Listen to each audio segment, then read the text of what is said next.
आगे बढ़ रही हूं मैं। सैफ अली खान को लेकर हमला करने वाला ये जो चाकूबाज जो अब सलाखों के पीछे पहुंच गया है, कोर्ट ने इस आरोपी शहजाद को पुलिस रिमांड में भेज दिया है। लेकिन आरोपी की पहचान जाहिर होने के बाद कई बड़े सवाल अब सामने हैं।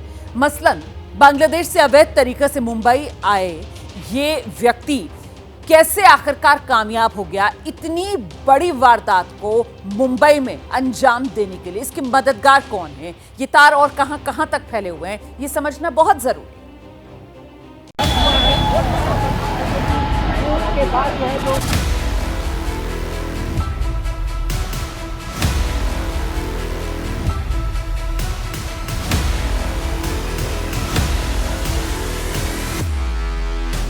एक्यूज है ये बांग्लादेशी है।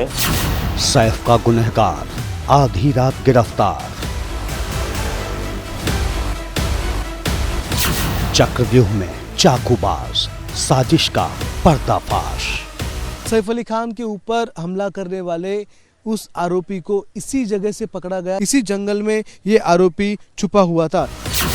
बांग्लादेश का बहुरूपिया सैफ पर हमला क्यों किया?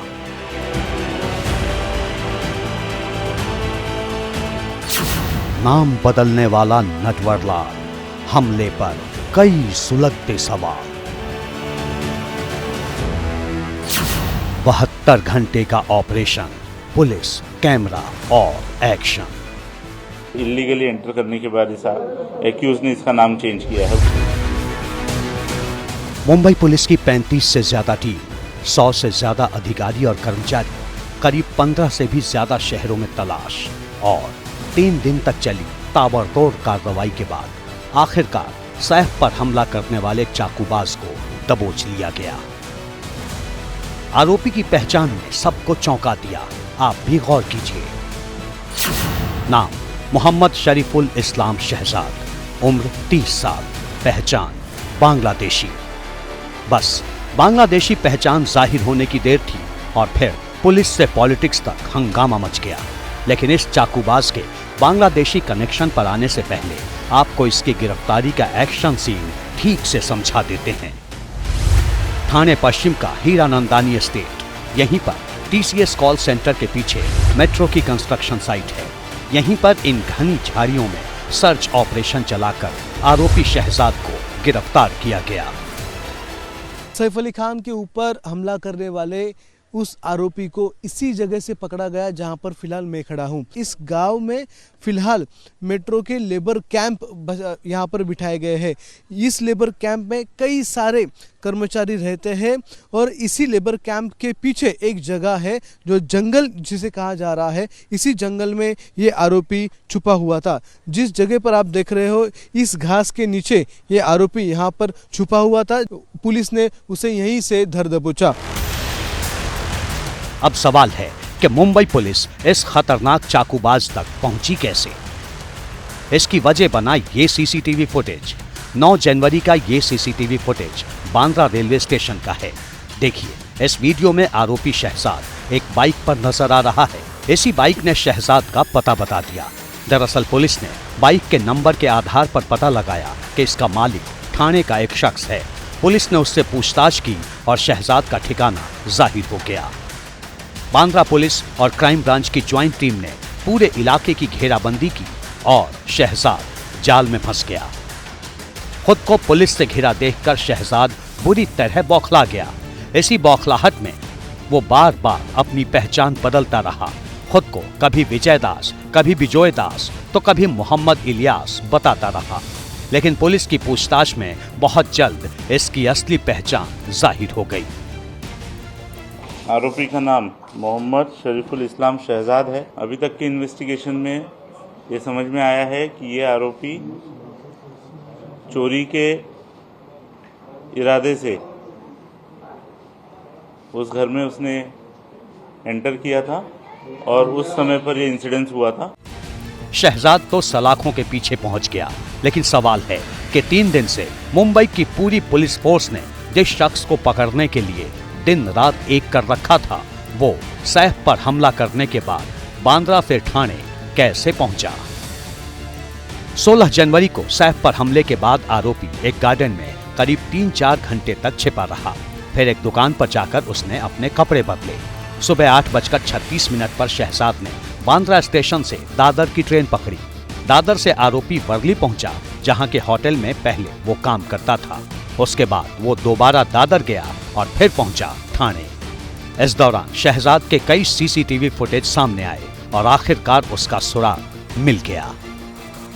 100 से अधिक सीसीटीवी फुटेजेस को स्कैन किया गया, न सिर्फ घटना और उसके आसपास के दिनों की, बल्कि पूरे 1 महीने की सीसीटीवी फुटेज को स्कैन किया गया इस पूरे विसिनिटी की, जिसकी मैं बात करूं बांद्रा से लेकर अंधेरी तक के इलाकों की। यही नहीं, पुलिस ने 50 से अधिक लोगों से पूछताछ भी की ताकि संदिग्ध से जुड़ी जानकारी उनके पास लग सके। सीसीटीवी के जरिए आरोपी को फॉलो करते समय टेक्निकल जानकारी मिली और उसके बाद अलग अलग लोगों को ट्रैक करना शुरू किया गया और तब जाकर पुलिस को उसकी थाने की लोकेशन मिली। सुबह सुबह खबर ये आई कि आरोपी शहजाद को आधी रात के बाद करीब 2 बजे गिरफ्तार किया गया, लेकिन पुलिस ने पेपर पर शहजाद की गिरफ्तारी का समय शनिवार शाम 7 बजे दिखाया है। गिरफ्तारी के बाद पुलिस सबसे पहले शहजाद का मेडिकल टेस्ट करवाने ले गई। फिर बांद्रा हॉलीडे कोर्ट ने उसे 5 दिन के पुलिस रिमांड पर भेज दिया। इंटरनेशनल कॉन्स्पिरेसी कुछ भी नहीं है, वैसा वो लिंक बताया जा रहा है, लेकिन फर्स्ट ऑफ ऑल वो यहाँ पे कई सालों से रह रहा है, उसके पास काफ़ी एविडेंस है जो उनके मेंबर्स ने ऐसा बताया है, तो वो हम कोर्ट में प्रोड्यूस करेंगे।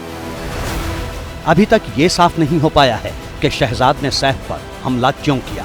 पुलिस की पूछताछ में शहजाद ने बताया कि उसे नहीं पता था कि वो सैफ अली खान का घर है और वो तो सिर्फ चोरी के मकसद से गया था। लेकिन शहजाद के बांग्लादेशी कनेक्शन की वजह से सस्पेंस और गहरा हो गया है। आरोपी शहजाद बांग्लादेश के झलाकोटी जिले का रहने वाला है, जहां से वो अवैध तरीके से घुसपैठ कर 2112 किलोमीटर की दूरी तय कर मुंबई पहुंचा। सवाल है, क्या इसके पीछे कोई बड़ी साजिश है? क्या सैफ पर किसी साजिश के तहत हमला किया गया? अगर ये साजिश है तो इसका मास्टरमाइंड कौन है? इस मामले में शहजाद के मददगार कौन हैं? और सबसे बड़ा सवाल, सैफ पर जानलेवा हमले की वजह क्या है? इन तमाम सवालों के जवाब पुलिस को ढूंढने हैं, लेकिन इस पूरे मामले में सियासत ने अपना रास्ता जरूर ढूंढ लिया है। इस तरीके के बांग्लादेश और रोहिंग्या मुसलमानों को हमारे महाराष्ट्र में रखेंगे नहीं। हमको ये गंदगी नहीं चाहिए, इधर हमको ये गंदगी साफ करनी है। कि ये जो यहाँ पर बांग्लादेशी रोहिंग्या महाराष्ट्र में जगह जगह घुस गए हैं, अराजकता फैला रहे हैं, उनको एक एक को पकड़कर वापस बांग्लादेश भेजा जाए। शिवसेना शिंदे गुट के नेता संजय निरुपम ने तो सोशल मीडिया प्लेटफॉर्म एक्स पर ये तक लिख दिया कि पूरे देश से बांग्लादेशियों को खदेड़ने का वक्त आ गया है। जवाब में शिवसेना उद्धव गुट की नेता प्रियंका चतुर्वेदी ने बांग्लादेश से सटे 5 में से 4 राज्यों में बीजेपी सरकार होने की दलील देकर चुप रहने की नसीहत दे डाली। लेकिन राजनीति से परे पूरे देश को इंतजार है सैफ पर हुए जानलेवा हमले का पूरा सच सामने आने का, जिस पर से बहुत जल्द पर्दा उठने की उम्मीद है।